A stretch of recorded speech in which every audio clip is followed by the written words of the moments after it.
ముందుగా అందరికీ బతుకమ్మ పండుగ శుభాకాంక్షలు అండి. బతుకమ్మ పండుగ అంటే మన ఆడపడుచులకు చాలా స్పెషల్ పండగ కదా.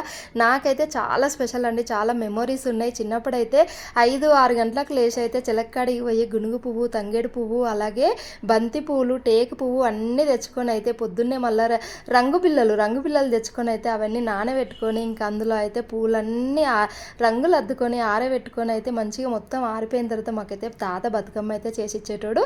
ఇంకా బతుకమ్మ రెడీ అయిపోగానే మనమైతే ఏ కలర్ డ్రెస్ వేసుకోవాలి, ఏం రెడీ అవ్వాలి, వీళ్ళు ఏం వేసుకున్నారు, వాళ్ళు ఏం వేసుకున్నారు అనేసి ఇంకా పక్కన వాళ్ళే చూస్తూ కాఫీ కొడుతూ రెడీ అయిపోయి బతుకమ్మలు తీసుకొని పోయి ఆడుకున్న ఆ జ్ఞాపకాలే చాలా కదా. నాకైతే ఇలాంటి మెమొరీస్ అయితే చాలా ఉన్నాయి. నేనైతే పెద్ద బతుకమ్మ చేసేసిన. ఈ చిన్న బతుకమ్మ కోసం అయితే మందార పూలతోనైతే చిన్న బతుకమ్మ చేసిన.